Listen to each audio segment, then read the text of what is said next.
Новата локална власт во Тетово во иднина ќе има многу работа ако сака да се справи со препознатливиот знак на градот, големиот број на диви депонии.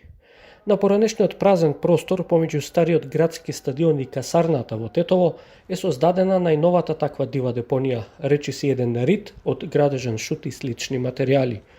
Според околните жители, уште од минатата година тука се истовара градежен отпаден материјал, но и остатоци од асфалт, бетонски плочки и слично.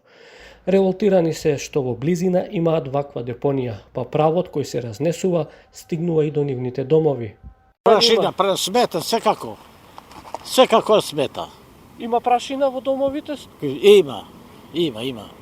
Без разлика, има. Ѓубрите на време не ги земат. Од општина Тетово велат дека се уште испитуваат како е создадена депонијата, но тврдат дека постои од времето на нивните претходници. Градежниот шут и материјал што е складиран на просторот помеѓу стариот градски стадион и касарната во Тетово е од пред неколку месеци кога со општина Тетово раководеше поранешната локална власт. Инспекторатот проверува зошто и како е истоварен шутот и се бара начин истиот да се отстрани. Најверојатно ќе биде однесен во депонијата Русино, се наведува во нивното соопштение. Експертите за животна средина потсетуваат дека депонии од градежен шут има насекаде низ градот па и на земјоделските парцели во селата. Ако не се санира оваа појава и понатаму, негативно ќе влијае кон животната средина и кон целокупниот екосистем.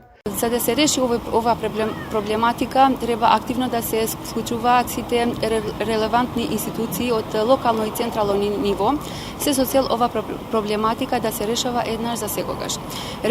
Можните решенија се креирање на адекватно место за депонија за градежен шут, потоа инвестирање за набавување на машини, посебни машини наменски за дробење на материјалот од градежен шут и претворање во градежен материјал.